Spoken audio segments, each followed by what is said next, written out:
বিয়ের পরে হাজবেন্ডের তার বউয়ের প্রতি ভালোবাসা কমে যায় কেন? এই প্রশ্নের উত্তর দিলে ঘরে ঘরে আগুন লেগে যাবে।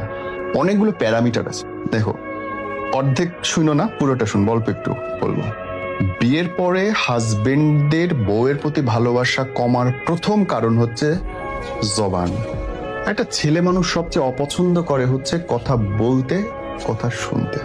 আর সেই জায়গায় তোমাদের মহান কৃতিত্ব আছে।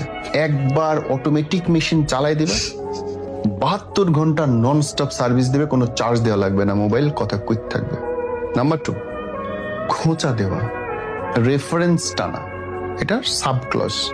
অমুক তারিখে এই হয়েছিল, অমুক তারিখে এই হয়েছিল, এইটার পরে তুমি এইটা করছিলে, ওর পরে এই হয়েছিল। এই যে তুমি যতগুলো রেফারেন্স টানবা, তুমি প্রতিটা পুরনো কথা টানবা, মানে তোমার হাজবেন্ড প্রত্যেকবার নিজেকে সংকুচিত করবে। রে, এই মহিলার সামনে তো কিছু বলা যাবে না, এই মহিলার সামনে তো কিছু করা যাবে না, এই মহিলার সাথে তো নিজের প্রকাশ করা যাবে না।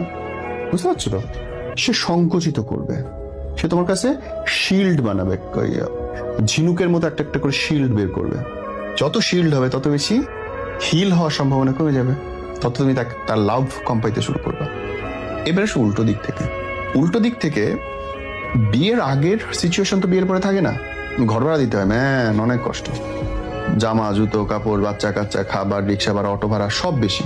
তো প্রচুর পরিমাণে টেনশনের মধ্যে থাকে, যেটা বয়ফ্রেন্ডে থাকে না। বয়ফ্রেন্ড আসবে, 2 টাকার বাদাম খাওয়াবে, চলে যাবে।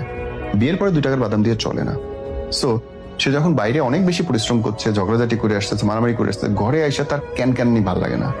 ঘরে যদি বউ রিসিভ করতে সুন্দর করে, যেটা আমাদের দেশের মেয়েরা 99% পারে না, তারা এত বেশি উত্তেজিত হয়ে থাকে নানান জিনিস নিয়ে, আসার সাথে সাথে বোমার মতো বাস্ট করে এবং ভালোবাসাটা টাস করে নাই হয়ে যায়।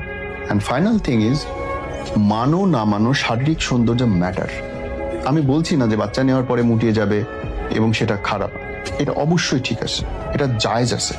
কিন্তু এইটাও জায়েজ আছে তোমার হাজবেন্ডের কাছে যেন তুমি গার্লফ্রেন্ডের ইমেজেই থাকো। ওই রকম টান টান করা চুল, ওই রকম টান টান করা কাজল দেওয়া, সুন্দর গায়ে স্মেল থাকা, একটা ড্রেস আপ পরা, ভালো জামা পরা। এখন তুমি একটা সুন্দর জামা পরে আছো, বিয়ের পরে দেখবা তুমি টেনা পরে ঘরের মধ্যে ঘুরে বেড়াইতেছো।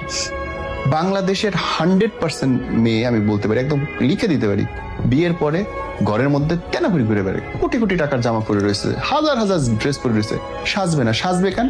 রাস্তার মানুষদের দেখানোর জন্য যখন ঘর থেকে বেড়াবে। আরে তোমার জন্য সবচেয়ে আগে জরুরি তোমার হাজবেন্ড।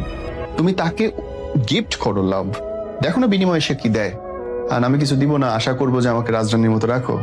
কাজের বেটির মতো থাকলে রাজরানীর মতো ট্রিটমেন্ট পাওয়া যায় না, মাথায় ঢুকায় না।